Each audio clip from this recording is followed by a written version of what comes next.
So I wanted to just flag this piece from February where I write in the Microcapital Monitor as part of my monthly column about an interaction I had with a little boy named Kevin in Colombia in the sort of rural area in the province of Santander, where we were testing different explanations for parametric insurance measured by satellite. And our concern was that people weren't really going to trust or understand how does a satellite measure, rainfall, and how do we know, whether to trust the information and where it comes from, etc. So I was testing different ways to communicate this, and I start kind of riffing on this idea of having a little cartoon character that's a satellite and giving it a name and personifying it, and having the satellite sort of talk and explain different measurements and parameters and triggers that it's hitting for this product.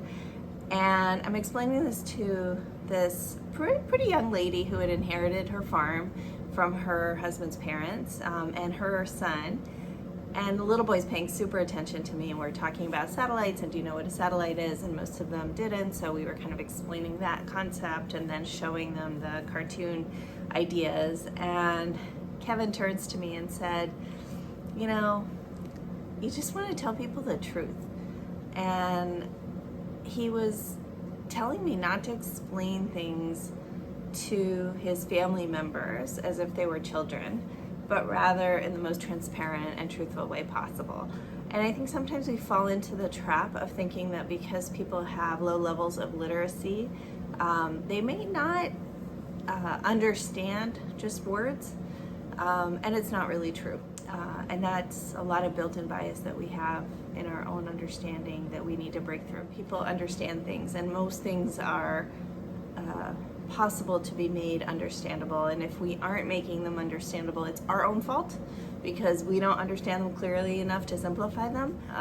It's a good lesson to take with us in terms of thinking about the populations that we serve. That puts the onus on us to do a good job, and the humility with which we have to approach these challenges. It's a quick read, but I think it's a good reflection piece, especially in these times when we're thinking a lot about how to explain new information to people in a clear, concise way. Take a look. See you soon.